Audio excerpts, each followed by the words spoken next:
Bonjour, bienvenue au SEM Formation de Genève pour un nouveau cours Cool.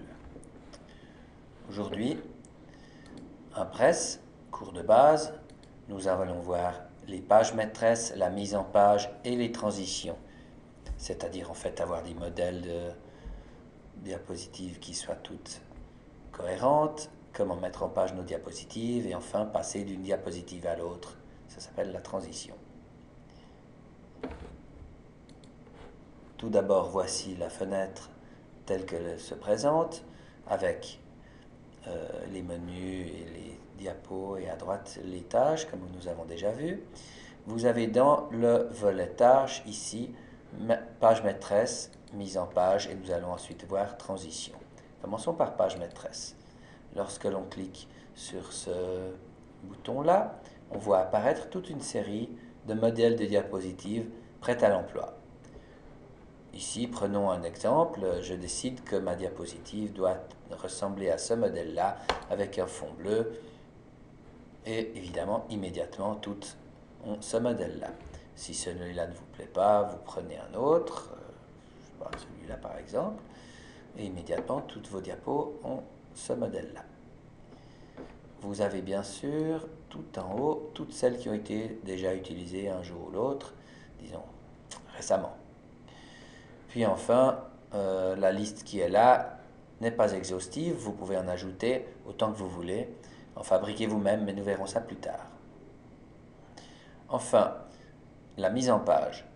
Il s'agit du contenu même de la diapo, c'est-à-dire les différents objets qui vont devoir se trouver sur une diapo.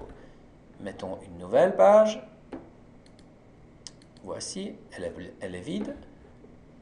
J'ai simplement décidé de cliquer sur mise en page avec rien du tout et vous commencez à mettre vos objets comme vous voulez, des objets texte ici, ou bien des petits dessins, ou bien un peu de texte là, et puis on tape notre texte, ça y est, ça va pas, je ne sais pas pourquoi, hop, voilà, et on me tape notre texte, on change sa taille, etc., sa police et ses couleurs.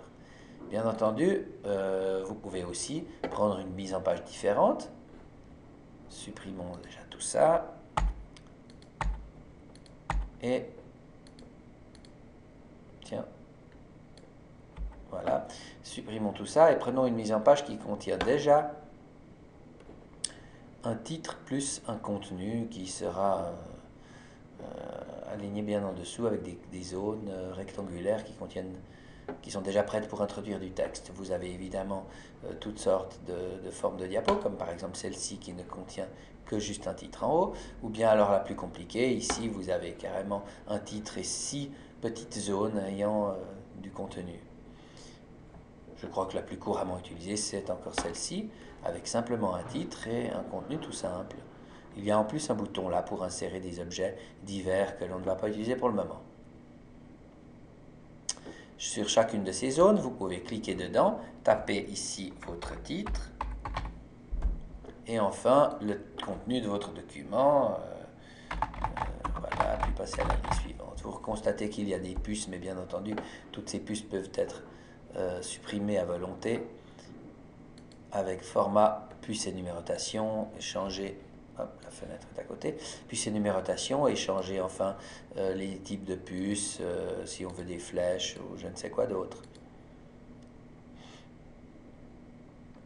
Bien, ensuite, la transition, c'est en fait la façon de passer d'une diapositive à l'autre. Par défaut, il n'y a rien, aucune transition, c'est-à-dire que c'est un passage brut d'une diapositive à l'autre lors de la présentation.